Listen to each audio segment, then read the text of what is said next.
Hey, what's up, everybody? Rhett Lewis and our lead draft analyst and former NFL scout Daniel Jeremiah here with you as the Combine is quickly approaching from Indianapolis this year. Can't wait to get back out at Lucas Oil Stadium and watch the best of the best put on a show for scouts and evaluators. And DJ, as we get closer to Combine week, having been in these rooms and in these draft evaluation rooms, where are teams right now as they're preparing for the Combine? What's on the to-do list?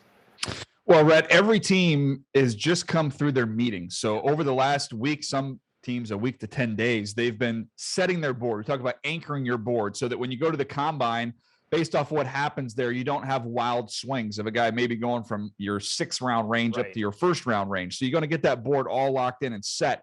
The other thing you do in those meetings is you're going to create kind of your flags, right? What are the information that you need? Some, obviously, all these underclassmen, you don't have the measurables. You're going to get that at the Combine. You're going to get medicals on all these guys. Some players are going to be flagged for medical reasons going into the Combine. You want to see if you can get a comfort level with him there at that point in time. Others might be some personal character stuff you need to figure out in those conversations. So a lot of different things set in those meetings, like a to-do list for when you get to Indianapolis. And my favorite thing from just a pure evaluation standpoint, we talk on Path to the Draft every year about cluster busters. That's what the Combine can do. You can go in there with 4 players with the exact same grade at the exact same position, and how they move around, how you interact with them, how they come out of the Combine can help separate those guys that are very similarly graded. Right. It could be a time in one of the drills. It could be a moment you shared with the player during an interview. It's like, all right, you know what? In this group of similar players, this guy, this little thing he did might help him elevate more than the rest. Isn't there also the other idea that, like, all right, let's say a guy runs a, low 4.3 40, and you're like, whoa, wait a second, that's not what we had before. Yeah, doesn't match. It doesn't match, but it can also make you go back to the tape, right? And say, like, all right, did we miss something when we watched, a guy on tape this fall? Like, that's something that a Combine and some of these big events during this draft season can also do, right? Yeah, that's true. And I would also add, there is no greater feeling as a scout than when you have high grades on a player and then he goes to an all-star game and performs really well. Yeah. And then he goes out there to the Combine and tears it up. And it's like, we call it like a DNA match. Okay. That we all liked him. He did well in the all-star setting. He's crushed the Combine. He was great in the interview. The medical came out fine.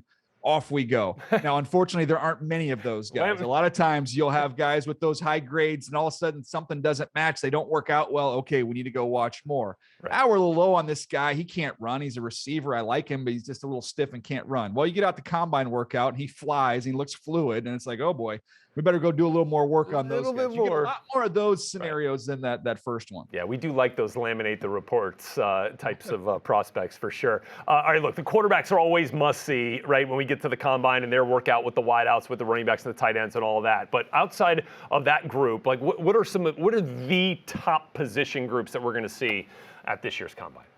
Well, I think it's first and foremost edge rushers. Yeah. That's where it is. And you talk about defensive linemen, but to me, it's specifically edge rushers. D tackle group is solid, but it's outstanding in edge rushers. We could see 5 or 6 of these guys go in the top 10.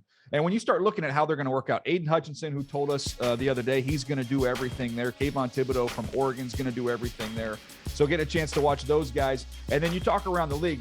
Trayvon Walker from Georgia's got a lot of attention and a lot of love around the league. I think he's going to test extremely well. You got George Karlaftis from Purdue, who's going to do everything in an impressive fashion.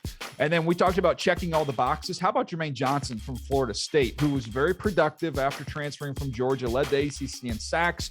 Then he goes to the Senior Bowl, kicks butt down there the whole week, and I anticipate he'll have a good Combine showing. I think he's got a chance to go in the top 10 before it's all said and done, Red. And then you start looking at David Ajabo and Boye Mafe from Minnesota. I mean, the list goes on and on and on and on. So I'm excited to see that group.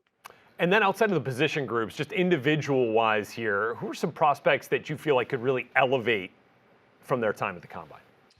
Well, I always argue, and I'll say this on the broadcast when we're covering the Combine, I do it every year, that the testing, the speed testing matters most for one position, and that is the cornerback position. Yeah. You will see guys fluctuate on the board based off their time at that position more than any other. So 2 guys, I think that I really like them now, but I think you'll see them continue to elevate are these two Washington corners.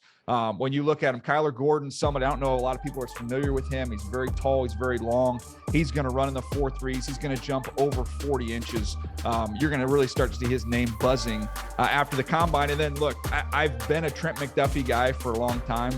He's the other corner there at Washington. He's another one. Probably going to run high 4.3s, at worst low 4.4s, jump around 40 inches. Both these guys are legit first round players. And I know Husky fans are going, why didn't we win any games? It wasn't their fault. Okay, a lot of other issues there. Those guys are legit. All right, how about just a player, out of any position group that you're just really excited to see there? Whether it's, the guy that's going to run, a fast 40, guy that's going to bench 50, reps at 225, anything like that you've got like, all right, I've got this guy highlighted on my list here. Can't wait to see him get on the field in Indianapolis.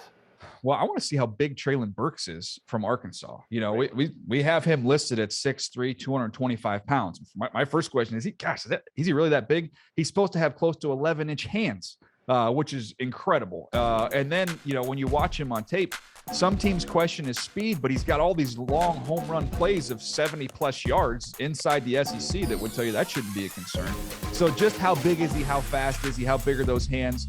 That's one of the intriguing ones for me. Yeah, look, there are 324 players that have been invited to this year's scouting combine. Now, 303 of those players are from FBS schools. Their names you're going to recognize, but there are players from the FCS level, players from the D2 level, and there is one player from the NAIA level, and that is who I am going to be watching for here, and it is our friend Andrew Rupcich from the Culver Stockton Wildcats. Yeah. Let's go.